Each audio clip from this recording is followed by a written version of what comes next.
Start कर रहे हैं सेंटर ऑफ मास। एक सेकंड रुकना।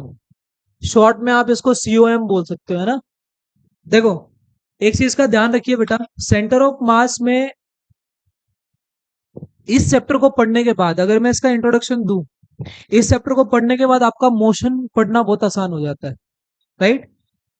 हम क्या देखते हैं, सेंटर ऑफ मास एक ऐसा पॉइंट है, अगर मान लीजिए आपको एक बॉडी का मोशन पढ़ना है, अब उस पूरी बॉडी का मोशन पढ़ने से बढ़िया एक ही पॉइंट का मोशन पढ़ लो, उस पूरी बॉडी के मोशन के बारे में समझ में आ जाता है ना। अब सोचिए, क्या एक बॉडी बहुत सारे पॉइंट से मिलकर बनी है, बहुत सारे छोटे छोटे मासेस से मिलकर बनी है। अगर मैं सारे के सारे मासेस को पढ़ने के बजाय अगर एक ही पॉइंट को पढ़ लूं उस बॉडी में, और मुझे उससे पूरी बॉडी का अंदाजा लग जाए, तो वो चीज आसान कर देगी कि नहीं कर देगी? कर देगी। इसका मतलब इस चैप्टर को पढ़ने के बाद मोशन पढ़ना आसान हो जाएगा। एक बात क्लियर है। इसका अगर मैं इंट्रोडक्शन दूं तुम लोगों को, किताबों में अलग अलग तरीके से लिखा है, सिंपल समझिए। क्या आपने दुनिया की कोई भी फोर्स एमए के बराबर देखी है कि नहीं देखी? देखिए, अगर मैं एक बॉडी के ऊपर नेट फोर्स लगाऊं, फोर्स नेट, है ना, तो ये जो एमए है, यहाँ पे अभी आप ऐसा ऐसा देखोगे। देखो, मैंने अभी कराया नहीं है, लेकिन मैं आपको समझा रहा हूं। जो चीज तुम F equals to M A पढ़ा करते थे, अब उसको आप एम ए सी एम पढ़ोगे। अब बात तो ये है कि ये एक्सेलरेशन किसकी है? उस सेंटर ऑफ मास की है। सेंटर ऑफ मास, मास का सेंटर। अगर लेमैन लैंग्वेज में देखें तो एक ऐसा पॉइंट जहां पे सारा का सारा मास कंसंट्रेटेड आप लोग मान रहे हो, है ना। पूरी बॉडी का मास, जैसे उस पूरे पूरे ब्लैक बोर्ड का मास तुमने यहां मान लिया, तुमने यहां मान लिया, ठीक। अब हम इसको लेट करेंगे या निकालेंगे, वो चीज हम इस पूरे चैप्टर में देखेंगे। पहले ये देखिए, जो एसीएम है, अच्छा पी देखा, पीएमवी। अब हम आगे से पी कस टू एमवी तो लगाएंगे, लेकिन यहाँ पे पूरी बॉडी का देखने के लिए मोमेंटम हम वी किसका देख लेंगे? सेंटर ऑफ मास का। इसका मतलब जहां पे हम पहले एक एक बॉडी के लिए, एक एक पार्टिकल के लिए हम एम में लगाते थे, और एक को कैसे निकालते थे? इक्वेशन ऑफ मोशन से। अब नहीं निकालेंगे। इसका मतलब जो ये एसीएम और बीसीएम है, ये ये इक्वेशन ऑफ मोशन लगाकर नहीं निकालने, लगाकर नहीं निकालने, है ना। क्लियर है? अच्छा, एक ये जो सेंटर ऑफ मास है, जैसे एक, दो, तीन, ये कोई टॉपिक नहीं है, मैं आपको जस्ट एक एग्जांपल दे रहा हूं कि हम इस चैप्टर में करने क्या वाले हैं। लगाने वही फॉर्मूले हैं, लेकिन उसके लिए वो इक्वेशन ऑफ मोशन हमारे को यूज नहीं करनी। एक होता है कटार, जिसको आप शॉर्ट में रोलिंग बोलते हो, ठीक है ना। ये क्या होता है? Combination of translational and rotational motion, and rotational motion. आया समझ?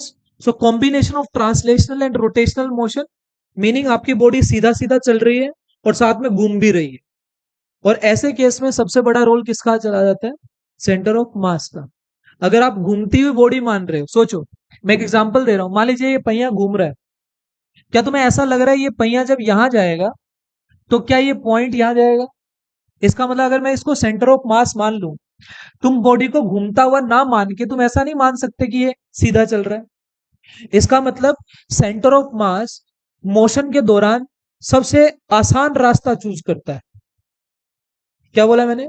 Centre of mass during the motion सबसे इजीएस्ट पाथ को फॉलो करता है, और सबसे इजीएस्ट पाथ कौन सा हो सकता है?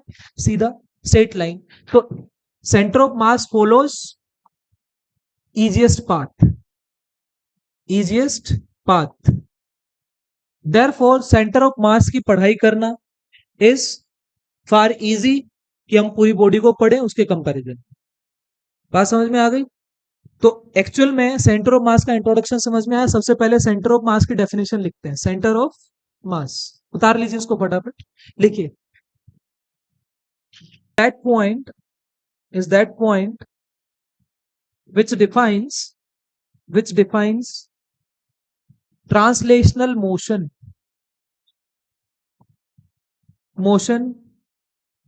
of a body by considering, क्या मान के? सारा का सारा मास उसी पॉइंट पे मान लेगा, by considering is that point which defines translational motion of a body by considering whole mass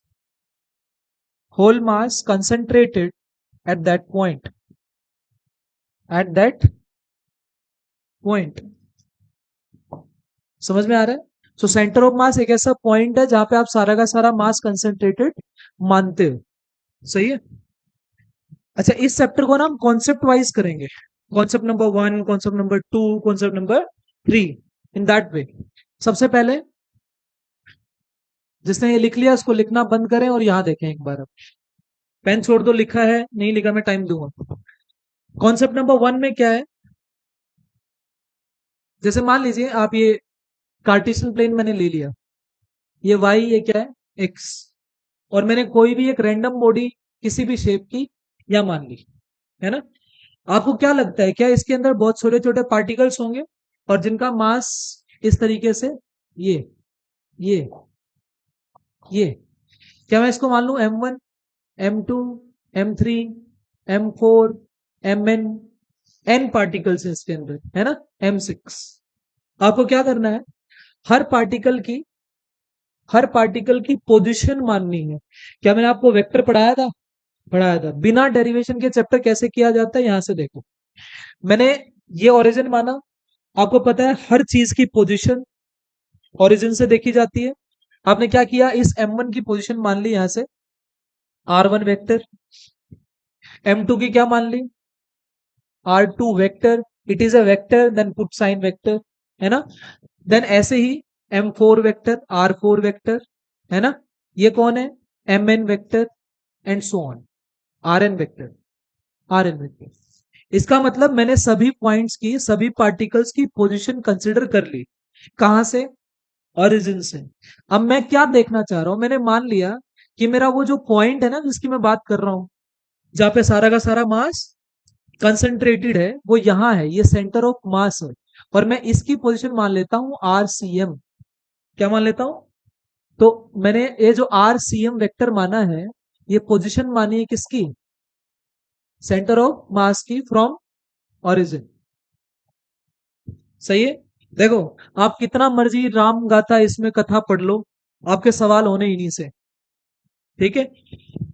क्या है, RCM ये आ गया, तो यहां से RCM का फॉर्मूला निकालना हम लोगों को. क्या, कैसे, देखो m1 कहां से, ओरिजिन से कितना दूर है, तो m1 r1, m2 r2, m3 r3, up to mn rn, divided by total mass m1 plus m2 plus m3 up to mn.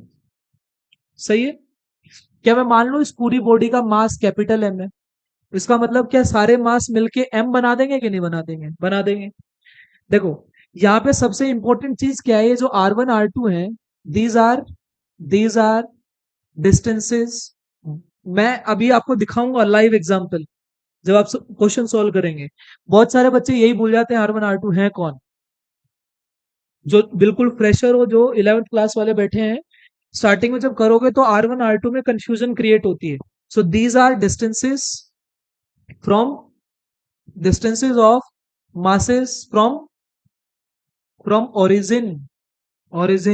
इसका मतलब इस ओरिजिन की अहमियत बढ़ गई, है ना. मतलब इसकी इंपोर्टेंस क्यों बढ़ गई, ये कहाँ मानना है ना, इसको कहाँ मान सकते हैं, और किस तरीके से हमारे को इन चीजों को लेट करना है, ये. अब मुझे एक बात बताइए, आपने समेशन सुना है, समेशन, 11th क्लास वाले बच्चे, समेशन. देखो, एक एक यहां पे लिख सकते हैं SUMMATION, इसको बोलते हैं समेशन. समेशन का साइन ऐसा होता है, ऐसा, है ना. आप इतनी बड़ी चीज को छोटी करके दिखा सकते हो. क्या, अगर मैं लिखूं यहाँ पे, देखो वो M1 R1 M2 R2 M3 R3, क्या मैं इसको MIRI लिख दूं और मैं बोल दूं कि जो I है वो 1 से लेके N है. मतलब आप I को 1 भरो, क्या आएगा, M1 R1. इस समीशन ने क्या बोला, बीच में क्या आएगा, प्लस. फिर I की वैल्यू क्या भरूं, 2, तो क्या आएगा, M2 R2, फिर M3 R3 and so on. इसका मतलब मैं इतनी बड़ी चीज को क्यों दिखाऊं, मैं ऐसे दिखा दूं. और I कहां से कहां जा रहा है, 1 से लेके N तक जा रहा है. कर सकता हूं ऐसे. ऐसे ही नीचे कर सकता हूँ, 1 से लेके कहाँ तक जा रहा है, तो आप इसको शॉर्ट फॉर्म में ऐसा लिख सकते हो, समेशन लिखिए और यहाँ आई इक्वल्स टू 1 से लेके एन जाइए और this is M I R I, done, and divided by, अगर आप इसको डायरेक्टली कैपिटल एम भी लिखना चाहो वो भी तुम्हारी मर्जी है, लिख सकते हैं कि नहीं लिख सकते हैं, सभी का मास जोड़ेंगे तो पूरी बॉडी का मास बन जाएगा, कैपिटल एम बन गया। तो आरसीएम का सबसे पहला कॉन्सेप्ट ये समझ में आया मेरे को, ठीक है। अब मुझे एक चीज समझाओ, ये जो आरसीएम आई है, क्या ये आरसीएम पोजीशन है, क्या है ये पोजीशन? यार कोई पोजीशन जो होती है क्या उसमें कोऑर्डिनेट्स होते हैं, एक्स वाई जेड? देखो आप ऐसे बोल के देखो कि सेंटर ऑफ मास की position in x, centre of mass की position in y. For example मैंने आरसीएम की जो कोऑर्डिनेट थे वो मैंने दे दिए 3,4,5, तो आप क्या बोलोगे, आप यही बोलोगे ना, मेरा सेंटर ऑफ मास एक्स में 3 पे है, वाई में 4 पे है और जेड में 5 पे है। तो क्या इस आरसीएम में तीनों चीजें इन्वॉल्व है कि नहीं है, इसमें एक्स भी है, वाई भी है और जेड भी है, पर वो एक्स वाई जेड किसके हैं, सेंटर ऑफ मास के, मतलब X CM, Y CM, Z CM. तो ऐसे ही यहाँ पे इसको हम कॉन्सेप्ट नंबर 2 बना देंगे, कॉन्सेप्ट नंबर 2 कार्टेशियन फॉर्म, क्या बना देंगे इसको, कार्टेशियन फॉर्म समझ में आता है, वेक्टर में भी कराया था, एक्स वाई जेड। तो इसका मतलब अगर मैं इसमें एक्स सीएम लिखना चाहूं तो मैं बोलो क्या लिखूं, अगर मैं इसको देखूं एम आई, इसको देख लो पहले, क्या जैसे मैंने R1 लिखा है, क्या मैं पहले वाले का x में देखूंगा, M1 x1 plus M2 x2 M3 x3 and so on. और अगर मैं इसी को समीशन फॉर्म में लिखना चाहूं तो क्या इसको एम आई एक्स आई लिख दूं, 1 से लेके n तक, और नीचे क्या चल रहा है, कैपिटल है।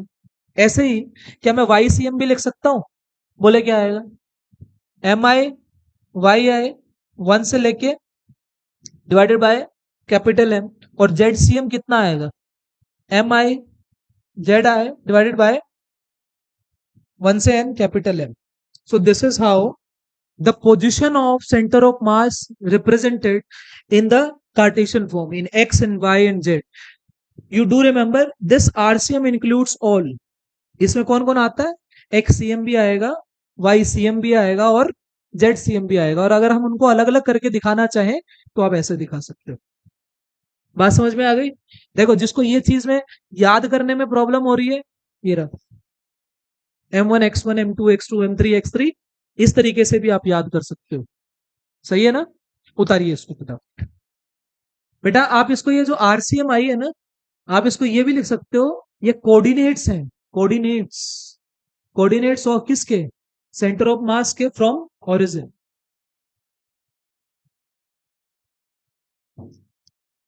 लोगों ने क्या देखा, एक्सीएम वाईसीएम जेडसीएम निकालना सीख लिया। अगर मैं इसको समराइज करूं, मुझे बताओ क्या RCM can be written in the vector form, तो कैसे लिखूंगा, XCM I cap, YCM J cap, ZCM K cap. तो दिस इज ऑल अबाउट, अभी तक हमने ये सीखा है। अगर कोई आपसे पूछे कि पोजीशन क्या है सेंटर ऑफ मास की, तो वो ऐसे भी दिखाई जाएगी, ऐसे भी दिखाई जाएगी। ऐसे दिखाने का मतलब XCM comma YCM comma ZCM, वो पॉइंट फॉर्म में, कोऑर्डिनेट फॉर्म में भी दिखा सकते हैं। इसके बाद आइए बहुत important concept number 3, very important, उसके बाद सवाल स्टार्ट करेंगे। देखो मैंने इसको लिखो two particle system, two particle system. ये चैप्टर अगर देखा जाए तो यहां से स्टार्ट होता है, बहुत ही सिंपल सिस्टम है, two body system, two particle system. तो यहाँ पे मैंने क्या लिया, M1, और ये क्या ले लिया, M2, और इन दोनों के बीच की दूरी क्या मान ली, R। और मुझे नहीं पता M1 बड़ा M2 बड़ा, कोई भी हो सकता है, एक बार लिखना छोड़ के देख लो बेटा, M1 M2 है, ये दो बॉडी का सिस्टम है। आपको क्या करना है, इसमें सेंटर ऑफ मास की पोजीशन फाइंड आउट करनी है। हाउ कैन यू सी, सबसे पहला स्टेप ओरिजिन डिफाइन कीजिए, यहाँ ना बड़ा बड़ा करके हम लिख लेंगे।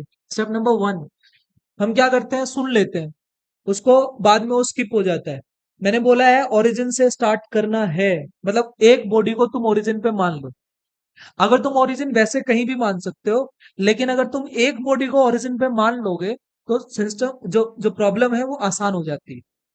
तो let one body at origin, one body at origin.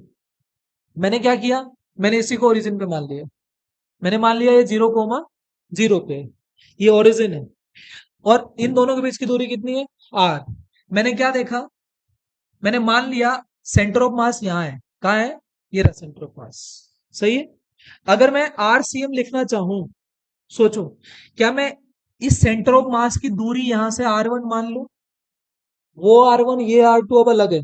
देखो ध्यान से, मैंने माना सेंटर ऑफ मास की दूरी from M1, centre of mass की दूरी फ्रॉम कितनी मान ली, R2। सही है। क्या R1 प्लस R2 R है, R है। डन। क्या मैं आरसीएम लिखूं अब, जो सिखाया वो लगा के देखते हैं, बोलो। M1 इंटू R1, कितना R1, अंडा। R1 क्या है, वहां बड़ा बड़ा लिखा है, डिस्टेंस फ्रॉम द ओरिजिन। क्या M1 तो खुद ओरिजिन पे रखा है, तो इसका R1 कितना हो गया, 0। बोलो M2 ओरिजिन से कितना दूर है, R, तो R मान लिया। टोटल मास कितना है, M1 प्लस M2। बोलो आरसीएम कितना आएगा, M2R बाय में M1 प्लस M2। सही है। बोलो, अगर मैं आरसीएम देखूं और ओरिजिन से देखूं, ओरिजिन पे कौन रखा है, M1 रखा है ना, तो ये R1 ही तो है। तो ओरिजिन से ये दूरी आरसीएम कहां से होती है, फ्रॉम ओरिजिन। होती है कि नहीं होती, वहां भी लिखा है मैंने ऐसा। पर ये ओरिजिन से कितना दूर है, मैंने माना ना, तो ये R1 आ गया। तो R1 कितना आ गया, M2R बाय में M1 प्लस M2। तुम बोले कि अगर R1 आ गया तो R2 भी आ जाएगा, वहां से आ जाएगा R2। बोलो कितना आएगा, R2 इक्वल्स टू, क्या तुम्हें लग रहा है यहाँ पे M1 आएगा, करके देख लेते हैं। क्या ये R माइनस R1, बोलो R माइनस R1 कितना है, M2R bye M1 plus M2, this one, है ना। सोल्व करें इसको, क्या आएगा ये सोल्व करके, M1R plus M2R minus M2R bye M1 plus M2। जैसे मुझे याद था पहले ही, अब तुम्हें भी याद हो जाएगा। कैसे, ये कट गया ना, 2 वाले में 1 आ रहा है, 1 वाले में 2 आ रहा है, तो यहाँ पे कितना आ गया R2, M1R by M1 plus M2। Clear हो गई बात।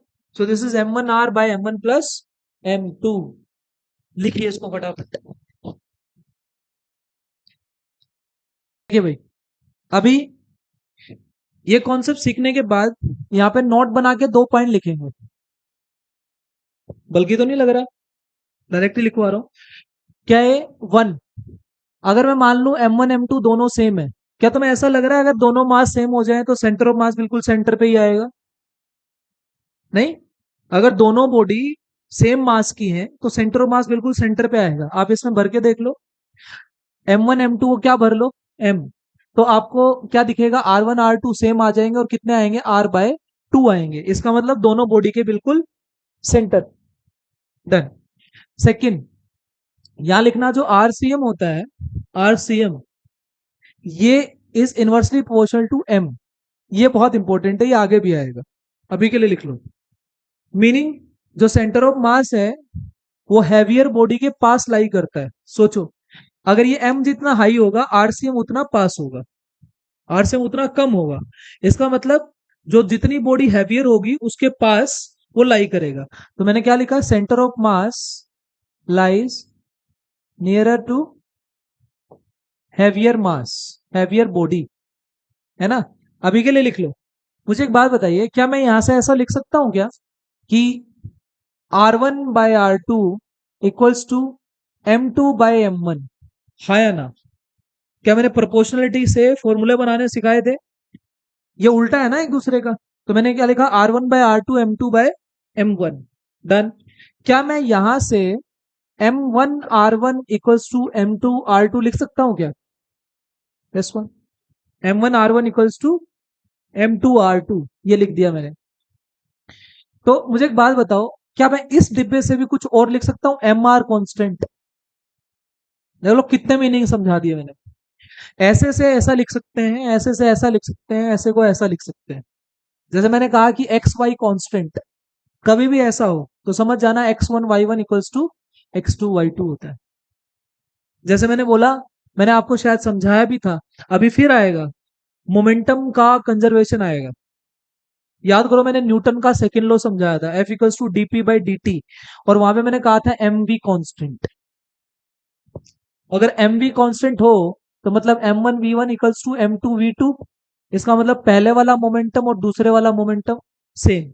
तो ये आपको ये स्टेटमेंट्स जो मैथमेटिकल इंटरप्रिटेशंस हैं ये करने आने चाहिए। समझ में आया? सेंटर ऑफ मास कहाँ लाई करेगा?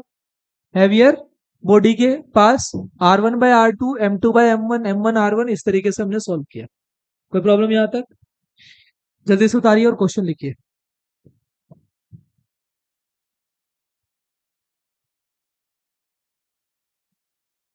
पहला सवाल, question number one. Question number one, 2 kg, 3 kg, 4 kg, 2 kg, 3 kg, 4 kg, and this is 5 kg। अब आपको ना असलियत समझ में आएगी फॉर्मूले अप्लाई करने कैसे हैं, है ना? तो यहाँ पे क्या आ रहा है, इसके कोऑर्डिनेट दे रखे हैं 2,0, दिस इज 0,0, है ना? और इसके दे रखे हैं 2,3, 2,3, and this is 0,3, 0,3। Find position of centre of mass, RCM निकालना है। Find position of centre of मास, ये 0,0 बेटे, ओरिजिन, ओरिजिन पे है ये।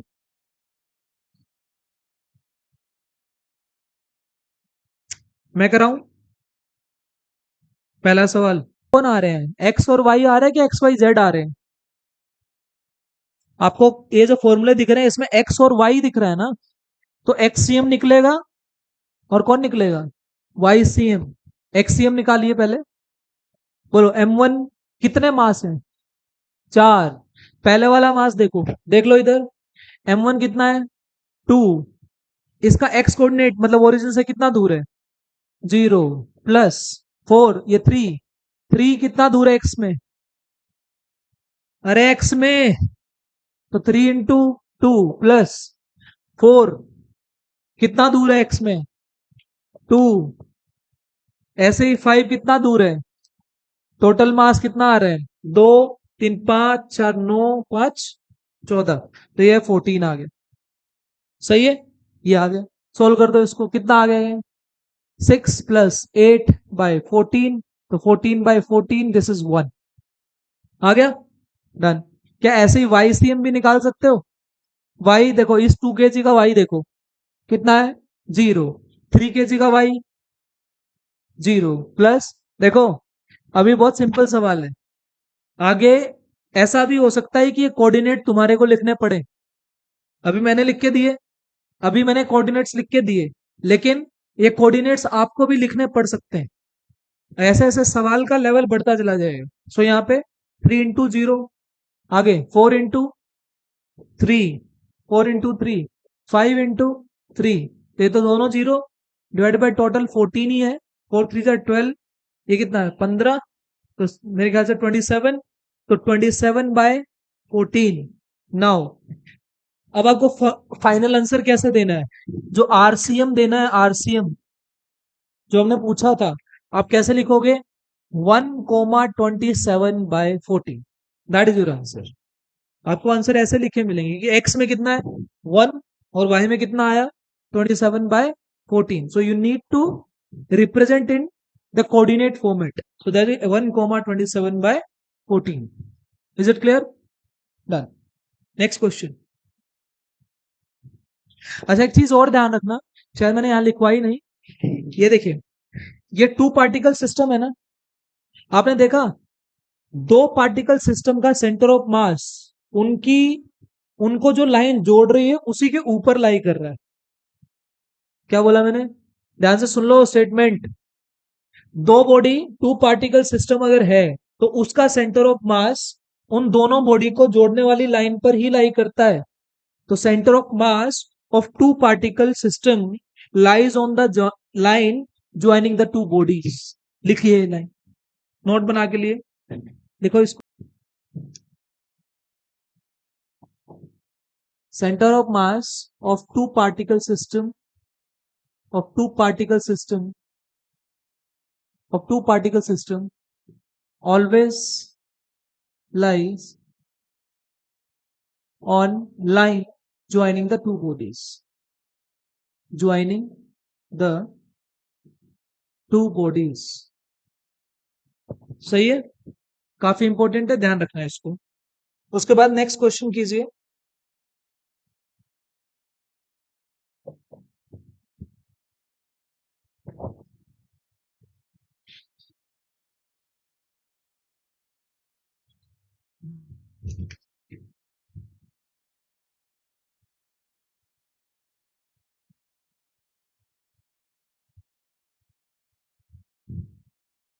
ये 3,4 पे है, डन। ये 2 kg है, ये 5 kg है। इनका सेंटर ऑफ मास बता दीजिए, कहाँ होगा आरसीएम, जल्दी।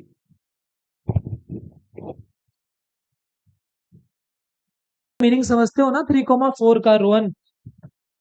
3 का मतलब एक्स में कितना है, 3 इतना, और वाई में कितना है, 4, वाई में 4 है।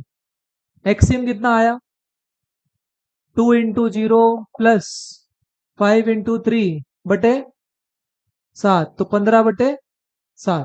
ऐसे ही वाईसीएम कितना आएगा, 2 × 0 5 × 4, कितना बन गया, 20, 5 × 4/7, तो 20/7, सो दिस इज 20/7। तो वाईसीएम आरसीएम कितना आएगा, 15/7, 20/7। पोजीशन निकालनी आई, सिंपल, सही है ना, इजी लग रहा है, ओके गुड। नेक्स्ट नंबर 3, बेटा एक इक्विलेटरल ट्रायंगल है, यहाँ 2 kg है, यहाँ 2 kg है, यहाँ 2 kg है, इसकी साइड ए ये है। इसका सेंटर ऑफ मास निकाल के दीजिए, इसका सेंटर ऑफ मास निकाल के दीजिए। किसका ध्यान इस बात पे गया कि इस क्वेश्चन के अंदर किसी भी मास के कोऑर्डिनेट्स नहीं दिए गए? क्या तुम्हारे को यहाँ कोऑर्डिनेट्स दिए थे? मैंने दिए थे। यहाँ कोऑर्डिनेट्स नहीं दे रखे, यहाँ के कोऑर्डिनेट्स आपको पता होने चाहिए। देखो टाइम कम है, मैं करवाता हूँ। देखिए इधर 2 kg 2 kg 2 kg, क्या आपको इक्विलेटरल ट्रायंगल के सारे पैरामीटर्स याद है? ये एल है, ये एल है, ये ए ले लेते हैं, ये ए है, ये ए है, ये ए है, ए बी सी, ये डी, क्या ये मीडियन भी है, एल्टीट्यूड भी है, सब है ना? सो यहाँ पे ये सेंट्रोइड है। क्या ये 2:1 में बांटता है इसको? मैं इसको ओ मानता हूं, सिखाया था आपको। ये एओ कितना आता है, पर मुझे अभी इसकी नीड है नहीं। सोचो कैसे, मुझे सिर्फ ये बता दो एडी कितना आएगा। क्या एडी कैसे निकालोगे? क्या ये राइट एंगल ट्रायंगल नजर आ रही है? इसमें क्या ये a/2 है? यस, ये पाइथागोरस से a² में से a²/4 जाएगा, है ना? कितना आएगा, 3a²/4, और सोल्व करोगे तो आएगा √3a/2। इसका मतलब ये हाइट कितनी आ गई, √3a/2, तो दिस इज √3a/2। साथ में ही लिखवा देता हूं सारे, देखो ये ओ है, ए से लेके ओ, ये ए से लेके ओ, क्या मान लो, ये सोल्व करके कितना आता है, a/√3, और ओ से लेके डी जो आता है वो आता है a/2√3। ये ध्यान रखना है, कैसे आते हैं ये 2:1 में। सिखाए भी थे मैंने ये, इनको भी सिखाए थे। कहाँ सिखाए थे, याद करो? टाइम ऑफ कन्वर्जन सिखाया था, याद करो। मैंने वहां पे एक ट्रायंगल पे 3 दोस्त लिए थे, और वहां पे ये सारी चीजें मैंने आपको बताई हुई थी। कॉपी खोल के देख लेना, वेक्टर्स में सारी चीजें बता रखी। सो एडी कितना आ गया, √3a/2। अब मुझे ये वाला सवाल करना है, मैंने जब 2 पार्टिकल सिस्टम लिया, क्या मैंने आपको समझाया कि हमेशा एक पार्टिकल को ओरिजिन पे मान लो? तो आप क्या करो, इसको ओरिजिन पे मान लो, मान ले, इसको मान लो, इसको मान लो, आपकी मर्जी है। मेरे को ये ठीक ठाक लगता है, बिल्कुल वैसा ही जैसा हमारे पास होता है। तो क्या इसको 0,0 ले लूं? बोलो, क्या तुम्हें लग रहा है कि ये वाला बॉडी जो है ये वाई में कुछ है ही नहीं, ये तो एक्स में ही है ना। कितना एक्स में, ए, तो इसके कोऑर्डिनेट a,0 नहीं बन गए, इसके 0,0। बात आती है इसकी, ये देखो, ये जो बॉडी है ये एक्स में कितनी है, a/2, तो इसके कोऑर्डिनेट एक तो a/2 बन गए, और वाई में कितनी है ये, √3a/2। तो अब ये √3a/2 मैं इसलिए कह रहा था आपको ये चीजें निकालनी पड़ सकती है। नहीं आया समझ? y में कितनी है? y में ये रही √3a/2। ये कितनी है? ये a/2 थी, तो इसके कोऑर्डिनेट क्या बन गए? ये बन गए। नहीं आया समझ? ये वाला नहीं आया? पाइथागोरस लगाओ इसमें।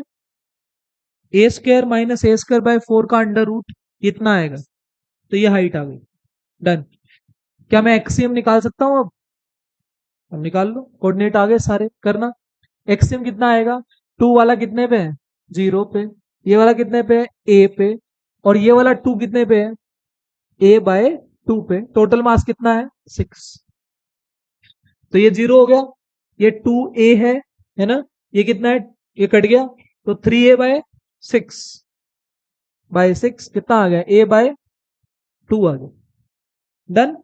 नेक्स्ट, YCM भी निकाल सकते हो। 2 × 0 प्लस ये भी 2 × 0 प्लस 2 तो ये सोल्व करके √3a आ गया। नीचे क्या चल रहा है? 6 चल रहा है, तो कितना आ गया? √3a/6 आ गया। कोई प्रॉब्लम इसमें? तो आप डायरेक्टली RCM कितना लिख सकते हो? a/2 comma √3a/6। so that is the position of center of mass for this given system। समझ में आ रहा है? क्या मैंने वो वही काम किया? एक बॉडी को कहा माना? ओरिजिन पे, and then accordingly I wrote the coordinates for all the masses and then I solve it. Clear है? सिंपल लग रहा है?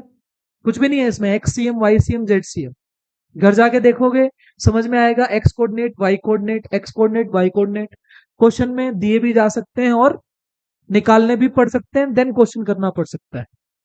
उसके बाद एक क्वेश्चन लिखिए घर के लिए। घर के लिए क्वेश्चन लिखो। Question number 4।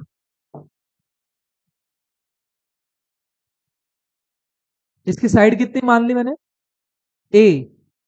साइड ए है ना? यहां भी मास रख दिया, यहां भी मास रखा, ये भी, ये भी, ये भी। सारे मास m है।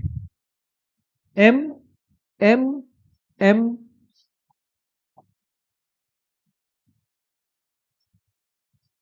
सही है। सेंटर ऑफ मास की पोजीशन निकालनी है, RCM निकालना है, साइड ए है। सही है। एक सवाल बस। ठीक है, बेसिक सवाल। असाइनमेंट है किसी के पास? असाइनमेंट है? असाइनमेंट दे 11th क्लास की।